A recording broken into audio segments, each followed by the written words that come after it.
Hello friends, तर आज बनवूयात माझ्या पद्धतीची बटाट्याची रस्सा भाजी. तर मी अगोदर लहान कुकर घेतला. मी कुकरमध्येच भाज्या बनवते शक्यतो. मग ह्याच्यामध्ये मला लागेल एवढं तेल घेतलं, मग जिरं घातलं, कढीपत्ता घातला, टोमॅटो घातला, हे एकत्रितपणे चांगलं हलवून घेतलं.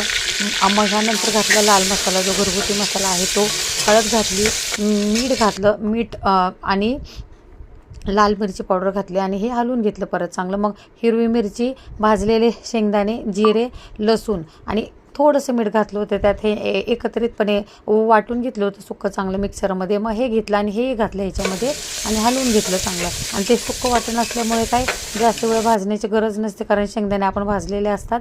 आणि मग लगेच त्यात बटाटा घालायचा आणि हलवून घ्यायचं. मग एकत्रितरित्या असं चांगलं 2 ते 3 मिनटं बटाटा घातल्यानंतर हलवून घ्यायचं.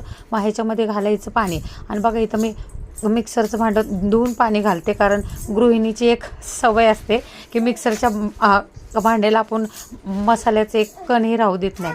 आणि मग मला हवं तेवढं पाणी घातलं मी त्यामध्ये आणि मग झाकण लावून दिलं कुकरचं.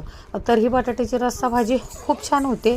जर तुम्ही बनवत असाल तर मला कमेंटमध्ये नक्की सांगा. आणि जर बनवली नसेल ह्या अगोदर तर आता तुम्ही बनवून बघा. तर हे बघा, भाजीला एवढा छान कट आलेला आहे आणि खरंच भाजी खूप छान झाली होती. तर थँक्यू फ्रेंड्स, बाय बाय.